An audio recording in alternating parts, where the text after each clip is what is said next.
Welcoming, allow yourself to settle and arrive. We will begin shortly.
For those of you waiting patiently and settling in, making sure that you have your journal and something with which to write, perhaps tissue or something to drink.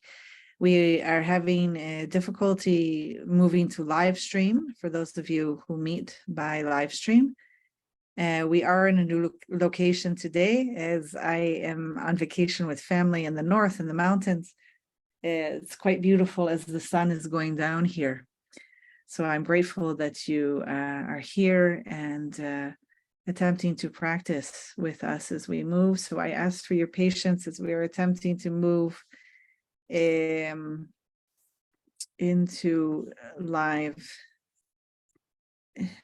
streaming, which doesn't seem to be functioning today. So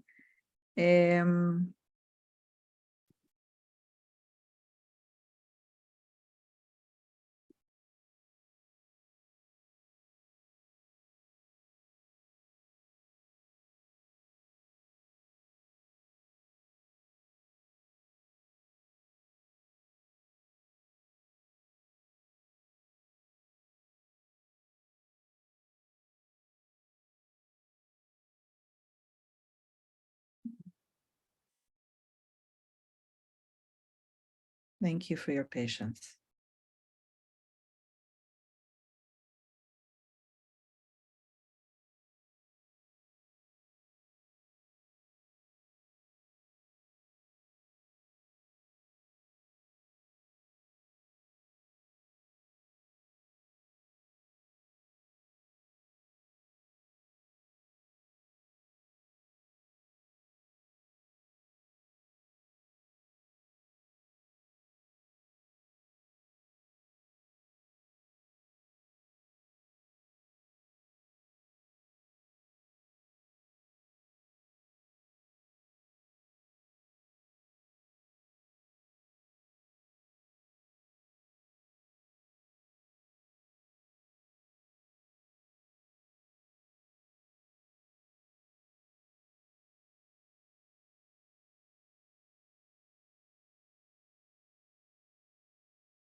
Okay.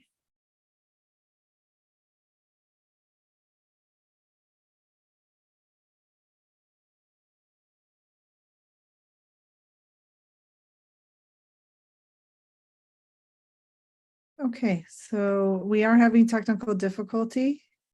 My apologies for this. We are going to go ahead with the awakening session. And we'll be sure to upload this to live stream. It'll show up as a recorded video on the YouTube channel and also recorded on other mediums that you can watch awakening. So this is Awakening, Torah, Mussar Mindfulness. I'm Rabbi Chassia Uriel Steinbauer, the founder and director of the Institute for Holiness, Kehilat Mussar Mindfulness. So delightful to have you today on Sunday, July 30th, 7:30 p.m.-ish here in Israel. And just so grateful to be alive and to have another day to be of service and to learn and practice with you. So thank you for taking the time. We are covering the Torah portion from yesterday in the Hebrew Bible, known as Ve'et Hanan. And it has, it comes on what is known as Shabbat Nachamu, which means comfort, consolation, right? That comes after Tisha B'Av, the national day of mourning, not only for the Churban, the fall of the second temple and first, but all the other national catastrophes that are known to, excuse me, fall on the 9th of Av. So we are covering what we learned and heard read in synagogues across the world and in Minyanim from yesterday, July 29th, 2023, which was Yud Aleph of the month, the Hebrew month of Av, in the year Tafshen Pei Gimel, 5783. So before we begin, we always share and look at our kavanot, our intentions for today's session, which are very important to the practice. It's how we can be fully present with each other. So it also allows us to have not only an intention to our practice, but that we can pray and practice towards having the merit to fulfill these. Okay? So these are the same as they are every other week. If you have vision or you're watching by video, you will have them before you on the screen. Excuse me. If you are listening by audio on podcast or other means, or you don't have vision, you will hear me read these. So we say, before doing acts of caring for the self, we see this time together, this 45 minutes during awakening, as an act of radical self-care, that we're practicing and strengthening ourselves on this path towards holiness and towards wisdom. And so we say, this is something I'm doing to strengthen my own soul in order to be a benefit to others in the future.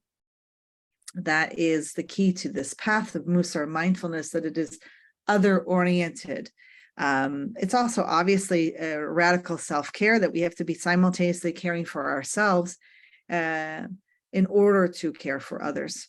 The second kavanah, the second intention for today, is that we see this as doing an act for others. We say, this is something I'm doing to strengthen my relationship to others, so I can be a better conduit of God's good to others when they need me. And finally, we see this as the threefold: caring for the self, caring for others, and our relationship with the divine, that we say, this is an act to strengthen this is a practice to strengthen my relationship with the divine.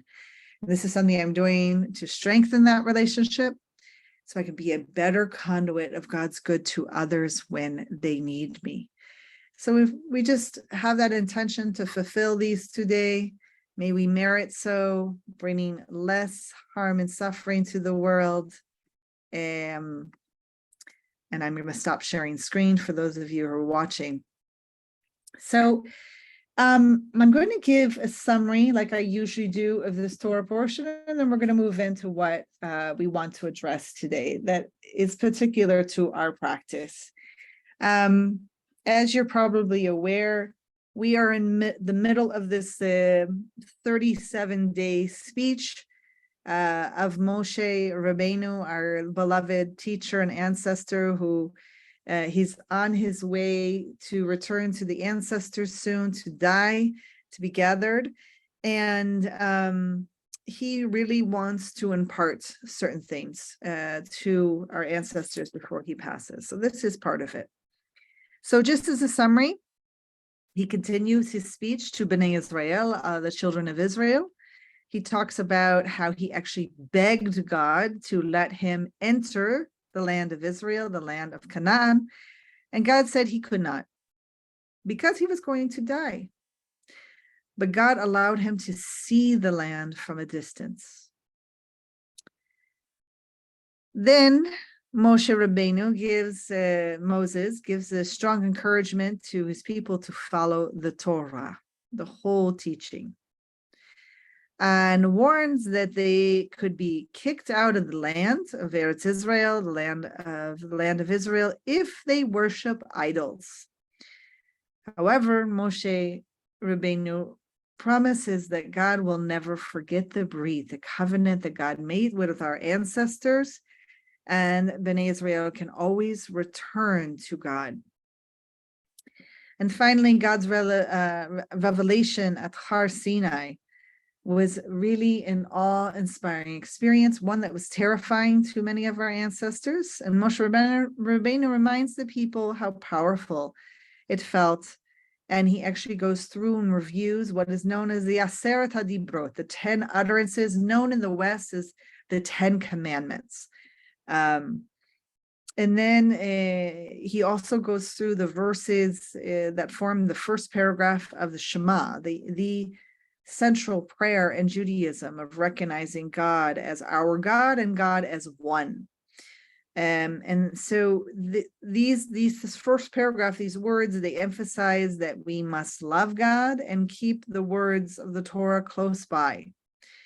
And Bnei Israel finally are commanded that they must destroy the idols of the nations, particularly the 7 nations that are living in Eretz Canaan and the land of Canaan, and they are not to marry people from these nations.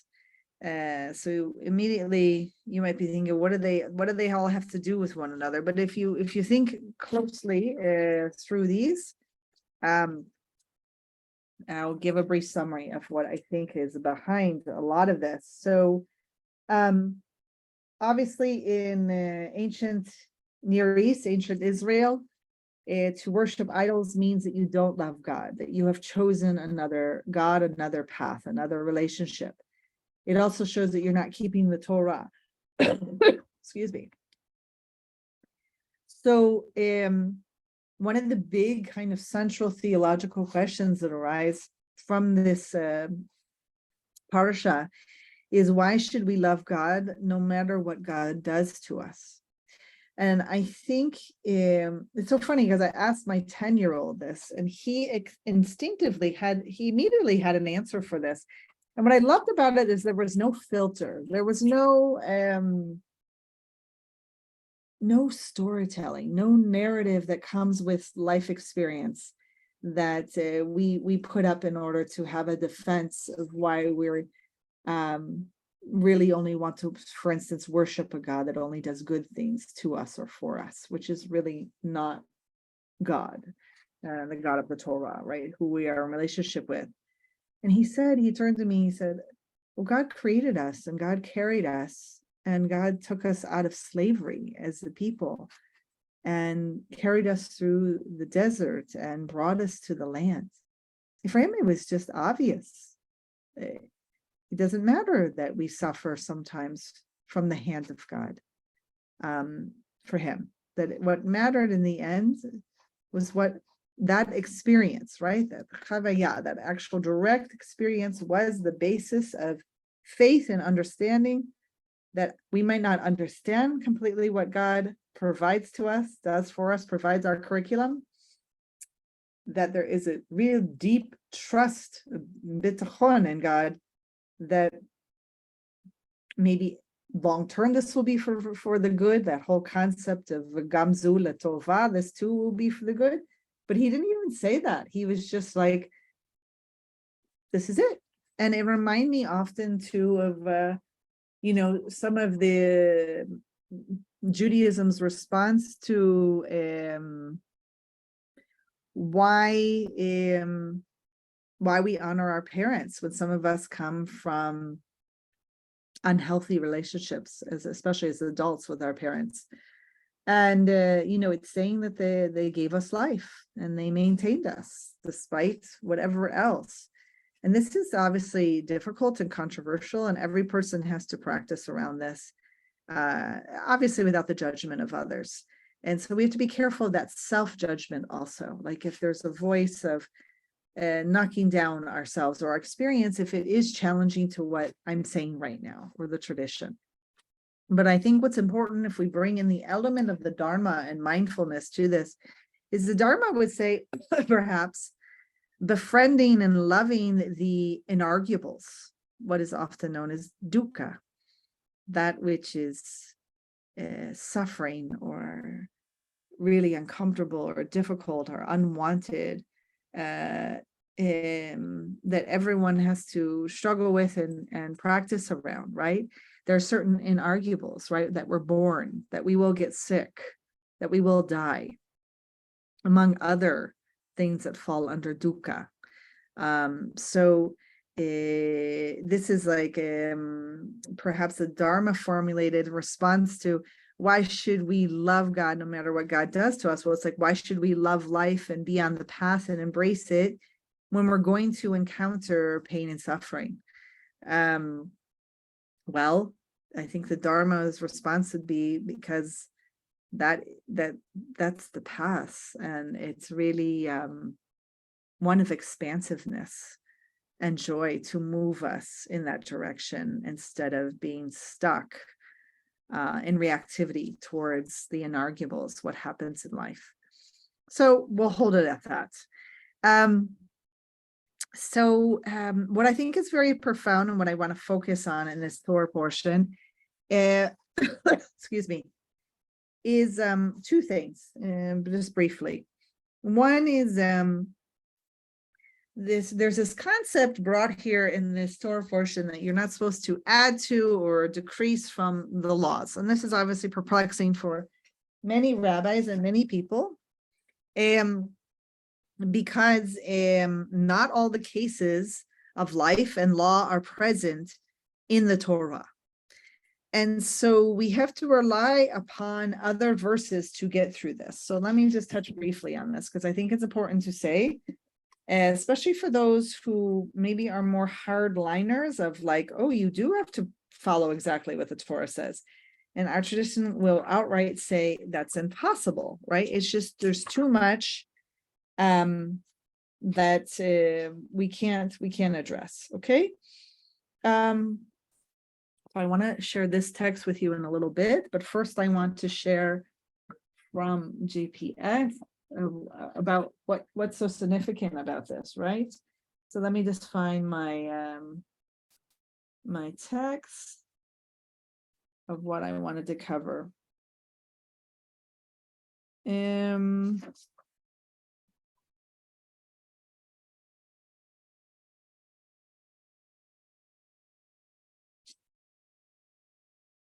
Thank you for your patience.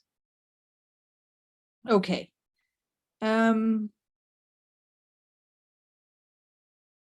Okay. So this is coming from the Jewish Publication Society and their Torah commentary on Deuteronomy and Devarim on chapter for our Torah portion and chapter 4, verse 2, on page 43. And it says, the laws of Deuteronomy of Devarim, like those of the Torah as a whole, are not a complete code, and could have suffice to govern all areas of human life. So many important subjects such as commerce, civil damages, marriage, they are not covered either at all or insufficiently. And so further laws are needed in every generation. Now, Judaism knows this, right? We have lots of teshuvot, lots of people over 2,500 years writing to their local rabbi or visiting with case law, and how we should apply the Torah. This is rabbinic Judaism at its heart, right? So in order to prevent paralysis and leave room for necessary legal innovations, which a lot of people won't like that word because they'll see it as that you're changing the Torah or it's new. But that is clearly what's going on. They'll try to root it and no, it was there at Har Sinai and the oral law and Torah Sheba'al Peh all along. But here we say Jewish legal exegesis, had to subject this verse to very narrow interpretation. The verse that told us we're not supposed to add to or take away from the Torah, to the effect that no prophet may add laws claiming they are in the Torah or that God had instructed him or her to do so. I'm adding her. Nor may private individuals add or subtract details of any commandments, nor may the total number of commandments recognized as biblical be changed. This is what was restricted to, okay? By restricting the scope of this verse of number 2, which is right here. I will read it to you. Okay? Lo tisifu al hadavar asher anochi mitzaveh etchem velo tigreu mimenu lishmor et mitzvot Adonai Elohechem asher anochi mitzaveh etchem. Okay? So you should not add to anything what I command you or take anything away, but keep the commandments of the Lord your God that I enjoin you upon you today. Okay, so by our amazing rabbinic tradition and sages limiting this scope of this verse, which is a practice. This is part of the spiritual practice, right? Of how am I going to live this path, on this path to holiness, and apply it, one that can be life-affirming to those on the path and practicing. It has to be addressed for every generation, right? So by limiting the scope of this verse, these interpretations left wide parameters for legislation and innovative interpretation, okay? So I want to start off by saying that and then understand that what some of our sages did and what is really so beautiful is these other verses. For instance, you shall be holy, Kedushim you, right? We know this. And do that which is upright and good in the eyes of the Lord. Those verses get used in order for us to form law. This, in order to really understand that, excuse me, something else is behind the Torah, giving us strength with courage and our relationship with the divine and our ancestors in order to be expansive, in order to do that which is upright. So here, this lovely rabbi, right? Rabbi Yeshaya Shapiro, he was known as the rabbi Chalutz. He died in 1942. He lived as a farmer, actually, in Eretz Israel, in the land of Israel, where I am. And he says this injunction of you shall be holy implies that the letter of the law must not be strictly adhered to, but as the Rambam phrases it, one should follow the intention of the Torah. And he goes on to say, right, that anyone who wants to achieve perfect observance of the Torah, we can't rest content with adhering just to explicit rulings. Now, this is the same for the Dharma. Over 2,500 years ago, 600 years ago, all the teachings of the Buddha and the lists, and then generations later that were finally, first it was oral tradition, very similar to the Torah, and then it was written down. Well, those need to be expanded and applied and questioned in every generation if they're going to really follow the intention of the Buddha and the path, and to be on this path towards wisdom, right? So he goes on to say that one must penetrate deeper in order to arrive at the ultimate aim of the rulings. Same thing when you're studying with great teachers, right, of the Dharma. I'm thinking of wonderful teachers from Bodhi College and other places, right, who will help you penetrate deeper into what is the ultimate aim of this practice, right, and being on the path. He goes on to say that one must not only think which is good and upright in one's own eyes, but that which is good and upright in the eyes of the Lord. Now, this is the challenge of the Jew. This is quite beautiful because it moves us away from the arrogance and the selfishness of what's only good and right in my eyes. What is good and right in the eyes of the Lord, right? And I think this is quite beautiful for us to keep in mind. He said there are many things which are permitted by the letter of the law, right? I mean, this is also true of all the lists that come out of the Dharma, right? That may be worded in the negative, right? Instead of saying wise speech, you're told not to have harmful speech, right? Well, what is harmful speech? That has to be questioned and teased out in every generation because it's also very cultural and institutional based. So the same thing here, that someone could apply, live by the letter of the law, right? But would be forbidden from the point of view that what is good and upright in the eyes of the Lord. And so we learn from applying these two verses that we should be holy and we should do what's upright and good in the eyes of the Lord, which is really for us to say in the end that Judaism, just like the Dharma, right, does not rest content with limiting active evil, that which causes harm and suffering. That's not enough. That's really not the end of the path. That's really the beginning. But it aspires to bring God's good to others, bring that which is good, or do that which is wise, right? Wholesome, upright. So when we list, for instance, the 8 factors, right, of the path towards nobleness, or of the nobles, right? And then of course in Judaism we aspire to eradicate potential evil, the Yetzer Hara, right? That which is known as the Mara in the Dharma, with potential evil from the soul, right, of us, so that it's not constricting us, it's not taking over, and that we are able to not cling to the dukkha, right? Cling to the inarguables. So I will close with saying that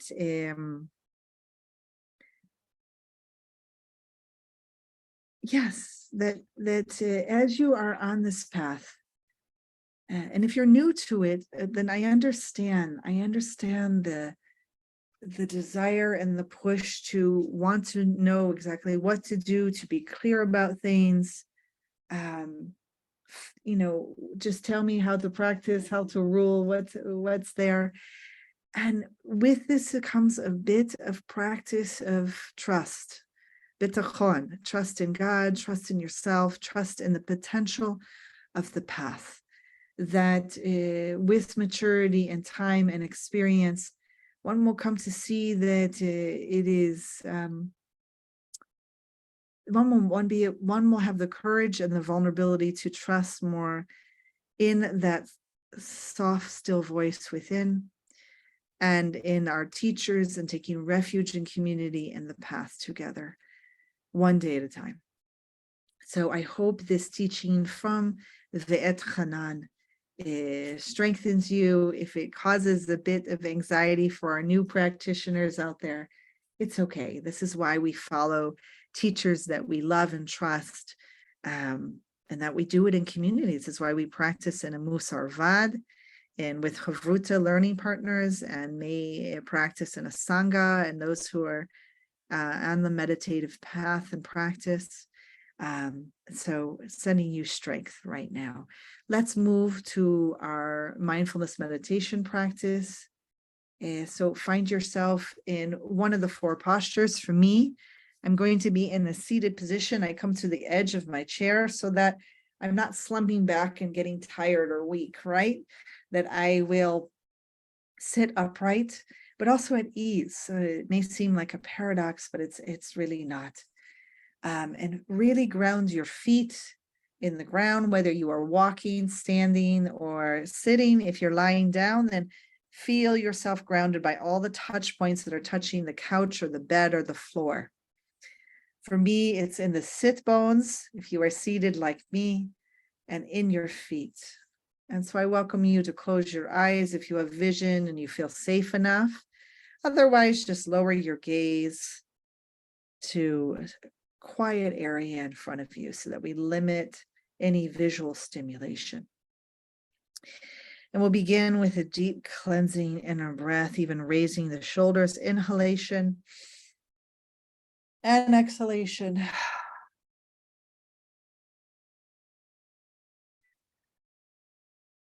The gift of arriving. Invite your whole self to be present here. Notice whatever you came before this session, if it's still here with you. Notice if there's any planning for after the session together. Inviting yourself to arrive, even inviting comfort and ease. As you know from this past Shabbat, the Shabbat of comfort and consolation after the 9th of Av, we were comforted by God and we comfort ourselves in the practice. It's mutually enforcing. It helps us reach our vulnerability together and strengthening each other. So allowing that to be present. How can you comfort yourself in this moment? I may suggest putting your hand on your chest or on your stomach. Again, grounding yourself, feeling fully embodied, full body breathing. Exhalation. Maybe you felt those shoulders relax a little bit more. That can bring some joy and a smile to one's face. Of course, not forced. If it's there for you, allow it to be.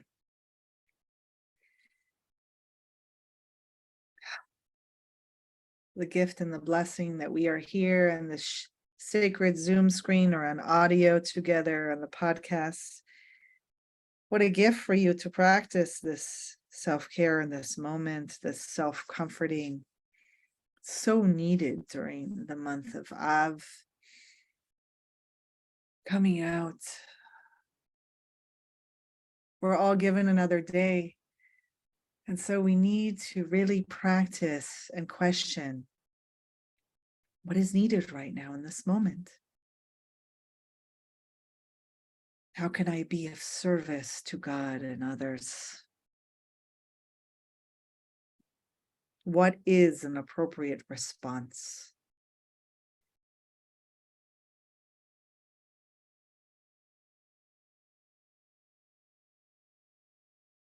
And think about even our ancestors went through a similar questioning process, knowing full well they fully believe that God is the author of the Torah and provided the laws and the text.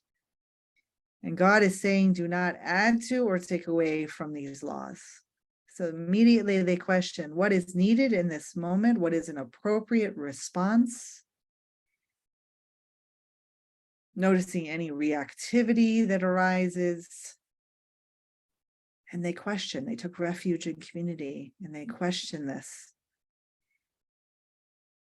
And they supported one another. How are we going to understand this? Obviously, this can't be the case. Not everything is here, that God wanted us to have this framework from which to launch, to really embody and practice and live out these laws.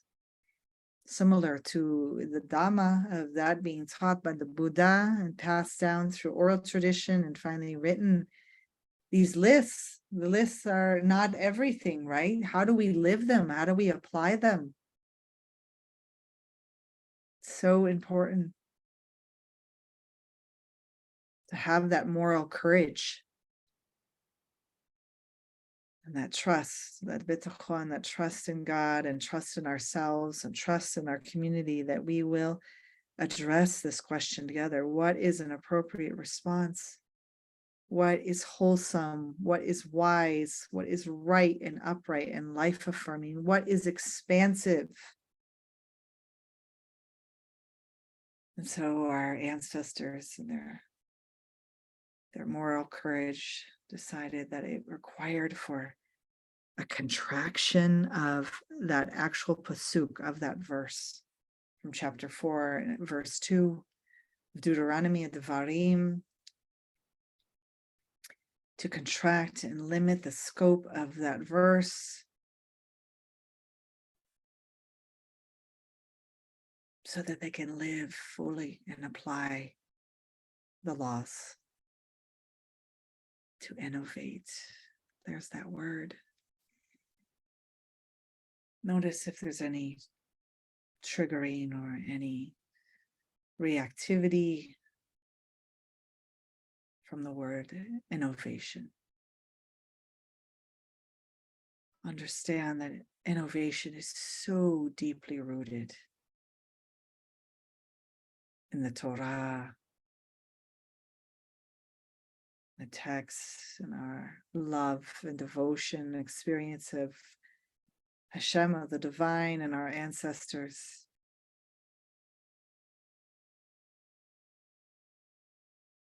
And so today, personally with you, right here and right now, in this last minutes of this meditation,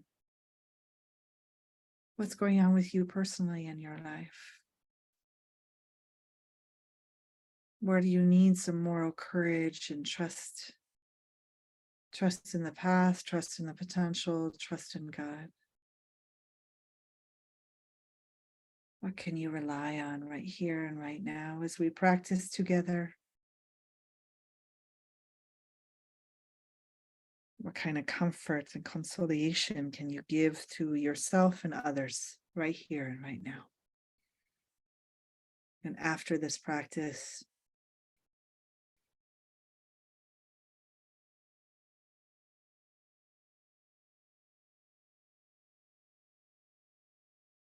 we practice to be fully awake, to be in the here and the now, because this is the only place that we really are alive. This is the only place that we can really serve God.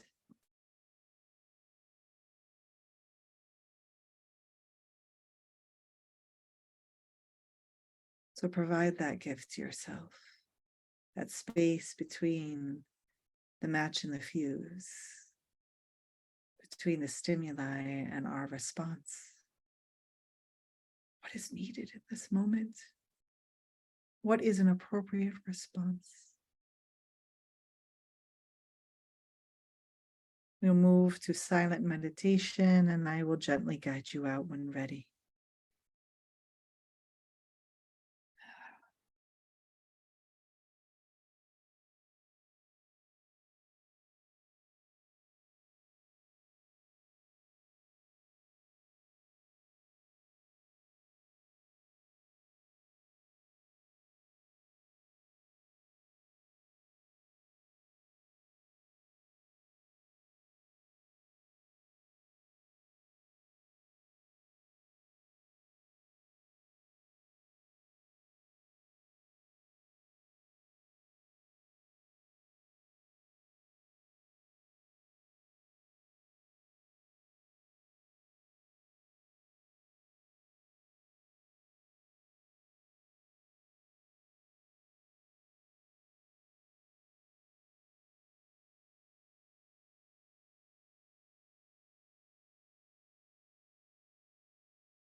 For those of you new to meditation or have only been practicing for a short time, It is healthy and completely normative for the mind to wander.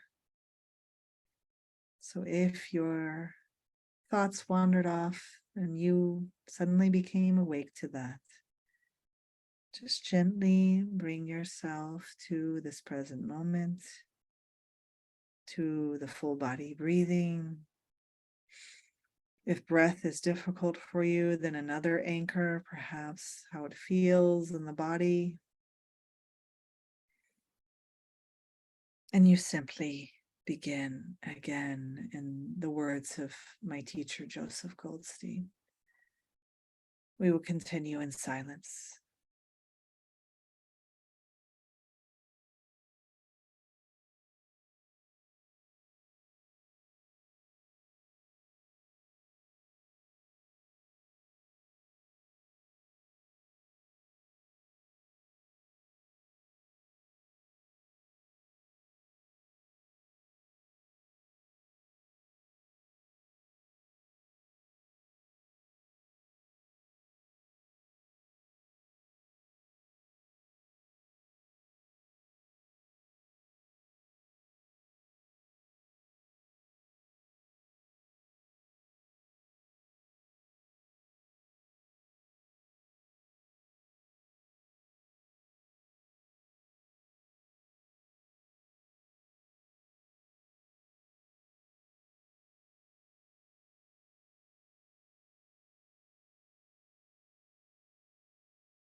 Without judgment, without the judging mind, without aversion and trying to push anything away or over identifying with your experience right here and right now. Meet this moment with compassion, with kindness, with curiosity, with what we call a beginner's mind. Allow yourself to give a bow to God and to your practice, to your community here, the Institute for Holiness,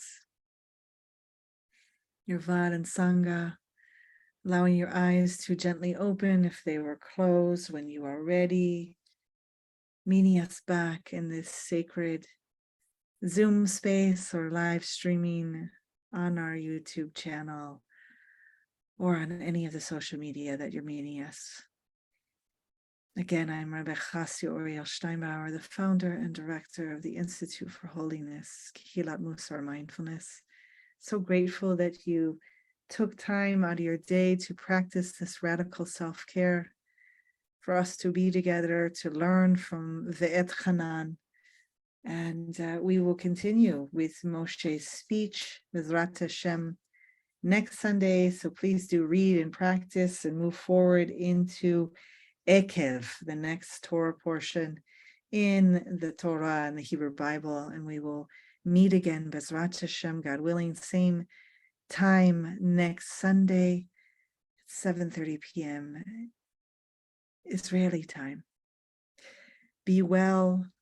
Do offer your donations and sponsorships of those who have passed away in their loving memory, or in honor of those who are living, who are a delight to you and strength of you in your learning and practice, so that we may continue to provide this public offering to you. Take care. Be well.